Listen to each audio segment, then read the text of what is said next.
Welcome to Seven Figures and Beyond with your host, Greg Shuey, your e-commerce marketing expert.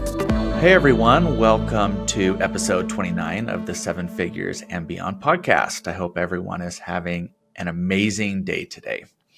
I'm really excited for today's guest. Her name is Alexandra Vailas. I had to ask her that before we started because I knew I was going to slaughter that. So you crushed it. Great job. And in fact, I did slaughter it on the last episode when I was introducing you. So I'm glad I got it right this time. Noted. All good. Oh, man. So good. She's from diaper.com, D-Y-P-E-R, not the traditional way that you spell diapers. So we're excited to hear her story today. And if you haven't heard of diaper.com, you've either probably don't have babies in the house or maybe you've been living under a rock, but they are a fast growing diaper company, obviously, diaper.com. Diaper and wipes. And they are pretty innovative in that they use plants to make their products.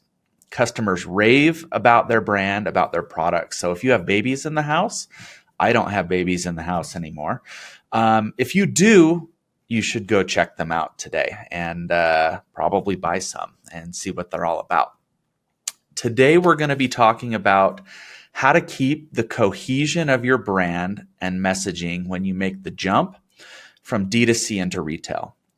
A lot of the brands I'm talking with right now are very interested in getting into retail. They've kind of cracked the D2C spot. They've gotten into Amazon and they're starting to do well. They're tapping into other marketplaces, but they're also looking at ways to get into retail in order to expand their footprint and grow their revenue. So it's going to be a really fun discussion. I'm excited to be able to learn today because I don't know a whole lot about retail. So I'm super pumped. Thank you for taking some time out of your busy schedule to be with us today. You're welcome. Glad to be here. And yeah, I think that this is going to be I wouldn't say we're too different. We started .com, Amazon, then retail. So there you looking go. forward to share our story. It's going to be good. So before we jump in, would you just take a couple of minutes to introduce yourself to our listeners? Share a little bit about your personal story and how you've gotten to where you are today. Of course, I'd be happy to. So my name's Alex Vailas, and I'm the Senior Vice President of Brand Marketing for Diaper. I have been with the organization for 3 years. So, and when I came to Diaper, we were primarily just diaper.com and then had a small presence on Amazon. And now we are a big omni-channel brand. So I'm very, very... In just 3 years. That's awesome. Yes. And we're 5 years old. Cool. Total. So fast growing brand. Absolutely. Before Diaper, I worked at an internal agency. I led a content studio for Road Trippers, or Thor Industries owned us. We were a studio that supported all the different RV subsidiaries that Thor owns. So Airstream, Jayco, Keystone. I led all the video and photo production and storytelling and really focused on connecting with consumers and trying to share why camping is such a wonderful experience and to invest in it. And before that, I was on the influencer marketing side, working for an influencer marketing agency that serviced Kroger and Ralph's and Fry's and Smith's, as you're probably familiar, Greg. And before that, I was a content creator and influencer that helped pioneer really the industry at the forefront before it was even a word, at 1 million followers back in 2010. And wow, I didn't really know what to do with them yet. And then quickly got into affiliate marketing, got into white label content, created content for Target, Home Depot, all sorts of people, and kind of built a business as a creator. So I have had a non-traditional path to being a VP of brand.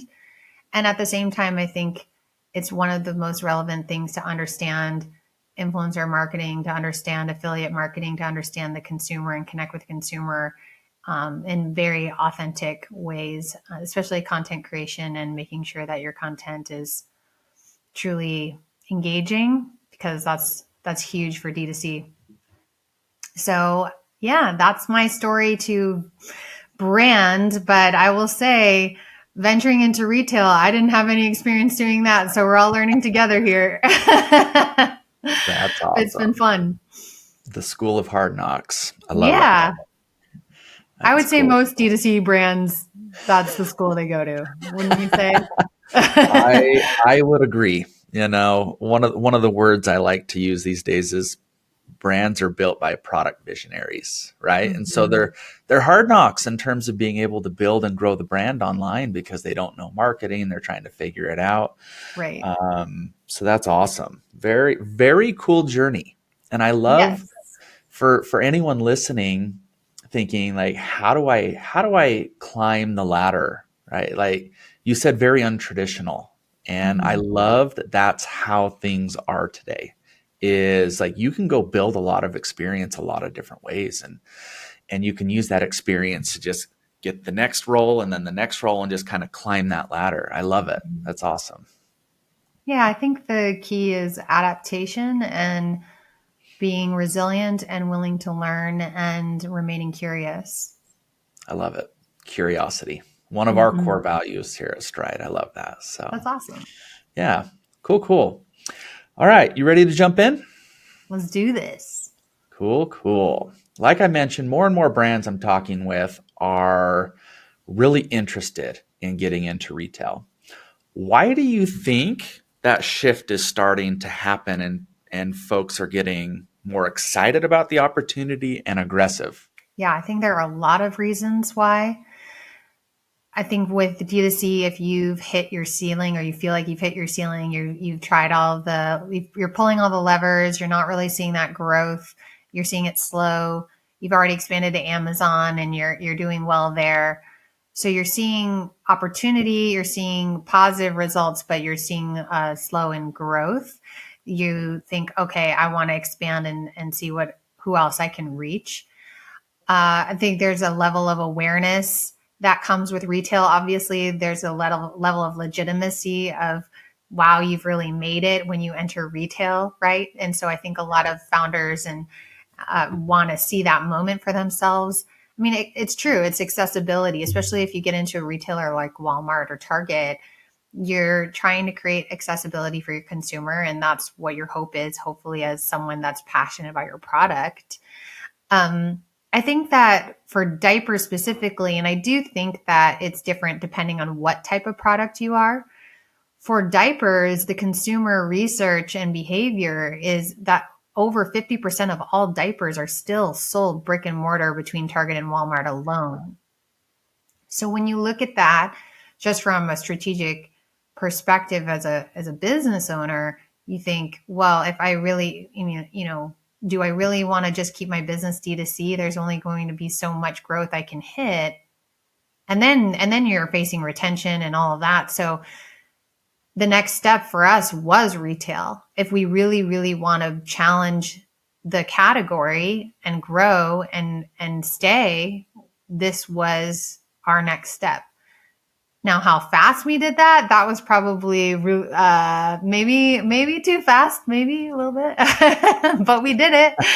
I don't know if we would do it again that fast, but I should say we went from, so we had diaper.com and then we went to Amazon, but we also went into Thrive and Grove. So we had a Hmm, couple experiences, working with what does it take to launch under other online retailers, interesting. took learnings there. Then we went to Whole Foods and had a small test market in Texas. And those launches also helped inform us for Walmart. Hmm, And then we went into Walmart. So just to give like a couple steps in between, it wasn't straight from Amazon straight into Walmart. got it. Cool. Very cool. Yeah, that makes a lot of sense. Like with brands starting to slow their growth or starting to plateau. And I think, every brand's different, right? And Right. so I think for a lot of brands, there's still unlimited potential, but they're also still looking to expand their retail footprint. And for your product specifically, like you mentioned, a huge percentage are still buying in store. I mean, I Right. think back to when I had babies 8 years ago. I don't think we would even consider buying diapers online, right? It's like, holy Right. smokes, we're almost out of diapers. We need to run to Target really quick, right? Exactly. And That's so, still the behavior yeah, today, even with Amazon. yeah. I mean, even with free 2-day shipping, you can run out of diapers pretty quick in 2 days. Exactly. Yep. Especially with newborns. Yep. Got it. Okay. Awesome. So, what are some of the biggest challenges that brands face when trying to make that jump from D2C into retail? Well, we faced a lot of challenges. So when we, just to give a little more clarity, in the diaper category, you of course you have a duopoly. You have Huggies and Pampers, right? And Sure. then you have all these tiny little brands that are on .com, and then you have Hello Bello and Honest Company in there, and then there's us, along with a couple. Like you have a private label, Walmart's private label, and so when we were chosen to enter Walmart, it was really, they were very excited because we were this sustainably focused brand. Walmart cares a lot about sustainability and they want to offer their customers different things. But when you think about Walmart and who they are and who they service people who are focused on value. But we Hmm. were a premium brand. That's how Yeah. we entered. And that's our D2C business. We didn't have another product line to go to Walmart with. They wanted that core product. And so then it was the economics of how are we going to make this premium product Yep. meet the margins and the desires of Walmart and to meet the customer, which is the number one purchase driver is price. Sure.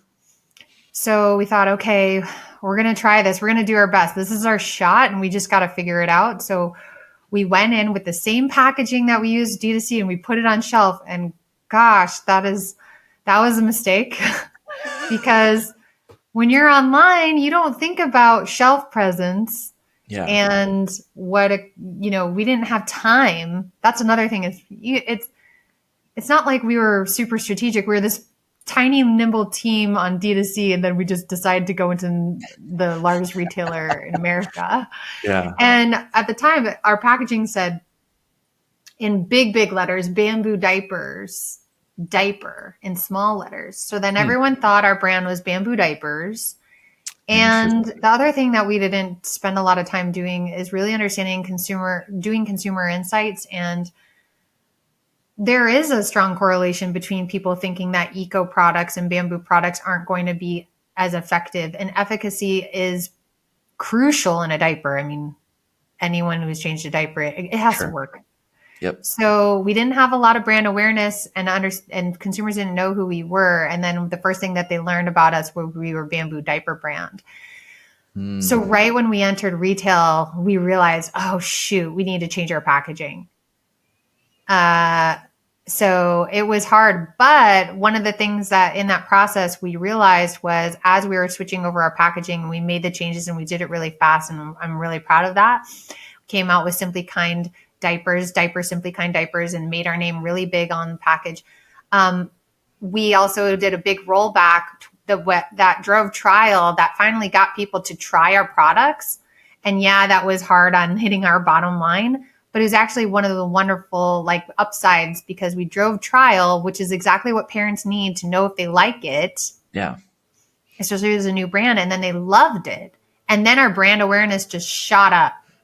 What I'm hearing is that one of the big pieces of going into retail is taking a step back and doing some additional customer research, because that would have helped you be able to kind of overcome those issues a lot quicker. And I think it's critical for brands to be able to do customer research, both for their D2C, like we do a lot of customer research here, to be able to help understand why they buy, how they, use their internet to research, how they make purchase decisions, but also need to do that from a retail side as well. Would you agree? I'd absolutely agree. I would say both quant and qual, because you want to get some of those thoughts on, especially on the packaging side. I think that benchmarking also, so that you know, getting those benchmarks on brand awareness, brand consideration, recent purchase, all those to benchmark it, to then see how retail really lifts everything, because it starts getting muddy, especially when you have one product that you're selling on Amazon, you're selling on diaper.com, you're selling on maybe a couple other wholesale accounts, and then Walmart, and you're just wondering what is driving the growth. Yeah. Yep. 100%. And all channels lift all boats, right? Like what's the saying there? A rising tide lifts all ships. Is that what it is? Right? That's it. People will buy in retail, and then they'll go check out your brand, and maybe you offer something different on your website, and then they'll purchase there, and the attribution's super hard. But yeah, for sure. Cool. So once kind of you get into retail channels, like how should a brand set themselves up and ensure that their messaging stays consistent across both D2C and retail channels? So I think this goes back to the point that we just made, also slowing down, not just to do consumer insight work, but slowing down, which I know it's so hard when you're a tiny company. It's so hard. But you have to come back to your why, your mission, your values. Did it change? Because just think about us as human beings. Yeah. As we grow, we change, and our values change in different seasons of our lives. It doesn't mean that you don't. There's a lot of things to value, a lot of great things, but you can't value everything at 100. Yeah. Did your brand values change? Are they now more about accessibility, which would then mean that price is a big important part of your messaging? Right. And considering that we chose to go with Walmart,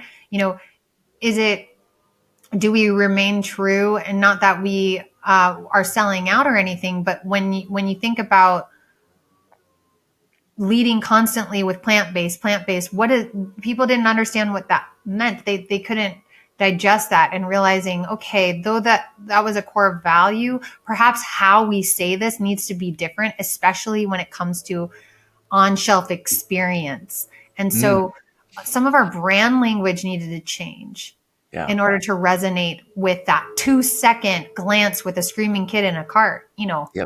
How are you going to make sure you're connecting with the shopper? Interesting.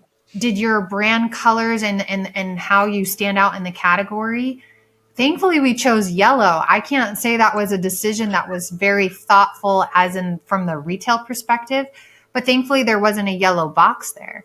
There might be another brand on the shelf right now, as people are listening or thinking, I got to get into retail. Well, I really hope that there isn't another brand that's the same color as your product, because that's going to be a challenge. So go walk through the aisles and see. Yes. Walk through the aisles, and what are your value props? What are your reasons to believe? How are they different from your competitors? Spend time understanding your competitive landscape as it relates to retail. Yeah. Online, it's so much easier, I think. I don't know if everyone would agree, but I have an easier time telling a story, because if you think about the funnel, they're probably reaching something at a top of the funnel, a story, customer experience, testimonial, something that brings them in. Then they have that consideration part. Perhaps there's an offer, right? Bringing them all the way down to your website, to where you can expand upon the story all the way down to purchase. Yeah. With retail, the first time they're seeing you is a box. Right. A lot of the time. So what are you doing to connect with that? And so if I could do it over again, I would have probably revisited some of our brand and gotten clarity and alignment, and also organizational alignment, because when you have a company everyone's focused on D2C, and then you have to also win at retail, it's even though profitability, of course, would probably be the thing that everyone says you're working towards, you end up with a war of who's more important, old guard, new guard, all this chaos, and and what it takes to sustain a retail team is or a retail experience is a whole other skill set. And then you end up with different people trying to do, and then the story can change, or the needs for each channel changes, and you need that alignment in the company. And that's that vision, that mission, the values that keeps things aligned. That brand manager. Interesting. Brand manager. So you would say that that's the role that keeps everything aligned. That is, the brand manager, brand director, or however your hierarchy is set up. But that is what they do. They keep the alignment of the brand and the product, and they're understanding, they're making sure to check back with the consumer insight research and informing the brand as it is today, and the innovation pipeline. Yeah. Which is a whole another topic in and of itself. Gosh. Yeah. Not qualified to talk about that one. Oh, I love it. That's funny. So I know we've talked about kind of some of the issues that you came across, but would you be able to help our listeners understand like what it really took? So I know you said you ran into it really fast, but like what are some of the steps that need to be taken in order to start to prep a brand to get into retail? And like, what does that look like? Yeah, I think that, preparing a brand means for retail is spending a lot more time on your packaging and the presence of your brand on pack. There are best practices that we didn't know. We were like probably many listening. You think it looks good, you like the design, and you go for it. And you kind of look around and see what other people are doing. But wow, I would have probably spent a lot more time on that and invested in research with that. Also, the configurations and everything that also go into getting things on shelf when you also have to sell something on Amazon. By the way, that's not my area of expertise, but the counts, the shape of the box, dealing with an Amazon experience and then a Walmart experience are two different things. Yeah. I think that when I look at, we didn't have a lot of brand awareness when we entered retail. If I'm honest, we had a really strong D2C business, but overall in the category as a whole, with parents, with kids 2 and under, when I look back at it, it's like 3%, 4%. Just a small sliver. Tiny. Yeah. I think that it's very important to make sure that as a brand, you've invested in brand awareness campaigns and eyeballs. And that isn't really something, if we're all honest here, that's not really the area where we put a lot of dollars. Sure. Because you're trying to drive sales. It has a very low return. Yeah. ROI, always, right? So I would, in hindsight, probably, if you know that you're going that way, start those top funnel awareness campaigns to bring that awareness up so that when they see you, you're not completely foreign. Oh yeah, I heard of that. Got it. Okay.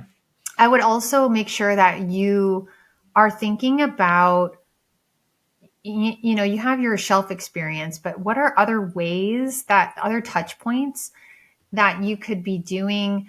Like for us, it was like baby registry boxes, coupon programming, and making sure you have enough money to fund the brand awareness and marketing that you need in order for people to consider your product. And I think end caps are another thing, which we had to, we hired someone to help us understand that. But these are all touch points and areas of branding that are probably not in the realm of experience of a lot of the listeners that are D2C focused. And I would also say hiring the right people to help inform and make the right decisions and inform your budget and create healthy expectations of what needs to happen in retail in order to stay in retail. Cause that's the other thing. It's like everyone wants to go into retail, but you got to stay there. Yeah. Because if you don't stay there, the chances of coming back are very slim. Interesting. So, you've talked a few times. I like to call them knowledge gaps, right? We have a gap in knowledge to be able to, execute X, Y, and Z. Mm-hmm. How did you fill those gaps? Like, were those contractors? Were those other agencies who have been there, done that? Like, how did you go out and find these people?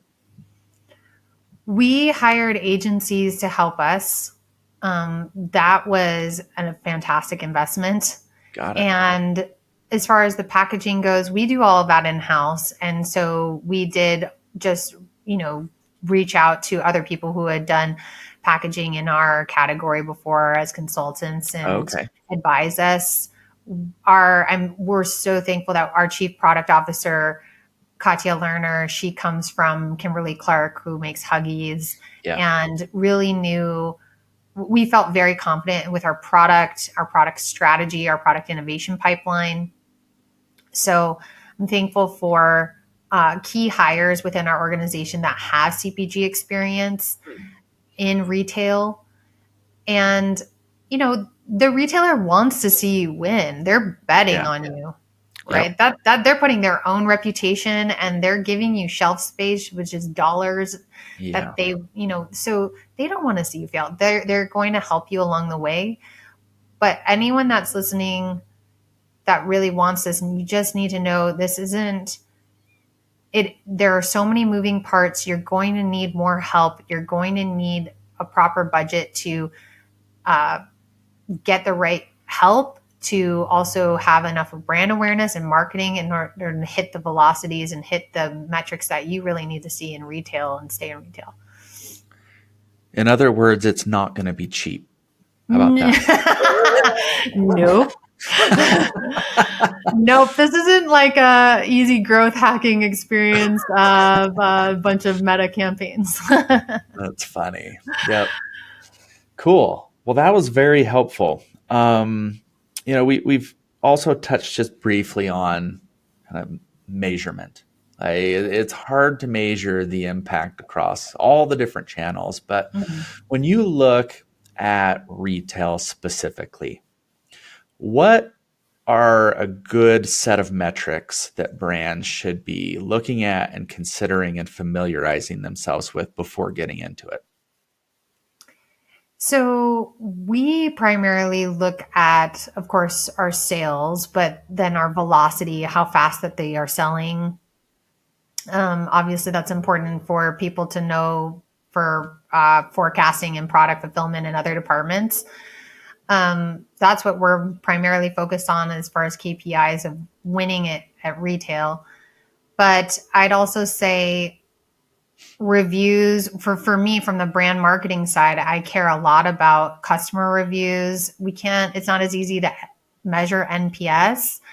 I don't have access to that data, but how are the reviews going? What are the experiences customers are having? I mean, gosh, that's a big fear. Like, you hope that everybody loves your product and starts raving about it and you get positive experiences online.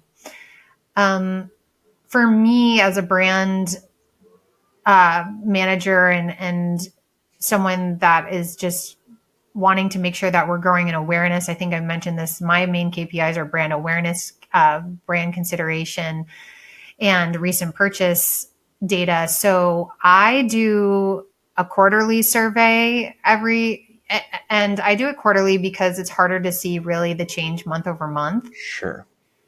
But just making sure that I'm sure there are people who are listening, you're surveying your subscriber base. If you have subscribers, or you're asking questions there. So I already had NPS data. I already had things for the D2C channel. And then overall, like, I can set that where did you recently purchase at Walmart? Make that a qualifier. And then I can ask these questions, and then I can see, okay, how has the experience been? What is, do they know who we are? What, what are their reasons for giving the NPS score that they gave. So I'm happy to say that each quarter we're growing and growing and growing in brand awareness and brand consideration and product consideration. And so I would say it's primarily retail, just because the footprint is substantially larger than what our D2C and our Amazon footprint has been, which is wonderful. Got it. Yeah. That's awesome. Cool. So based on all of your experience and all the trials and hurdles and everything that you've had to overcome, like, what 2 or 3 pieces of advice would you give to other brands who are just starting to think about retail? I would ask, what do you have? You know, we didn't talk about this, but there's a potential that retail could cannibalize your D2C sales. Yep. Right. And do you have things in place like loyalty programs or other products that are exclusive to D2C? What do you have to protect your D2C business as you expand? What is the value or the experience that you're creating for your customers that makes it so that they have to subscribe or come back to you? What you don't want to have happen is have your D2C customers go to the retailer and just buy there. You want to just grow your customer base. You want to reach the people that buy in retail and then keep, those that buy online. But the reality is if you go into a retailer, a lot of times the pricing will probably be different than the pricing. And so, there's also the reality of it could be lower. Your agreements could make it so that the price is lower for that retailer than what you have on D2C. And then why should they come? What value strategy do you have? So my biggest piece of advice is thinking about, what is the D2C experience that you really want to create, and how does that differentiate in retail? How can you create 2 different experiences that are still cohesive? Perhaps it's a different product line. Perhaps it's a product line that's specific for that retailer.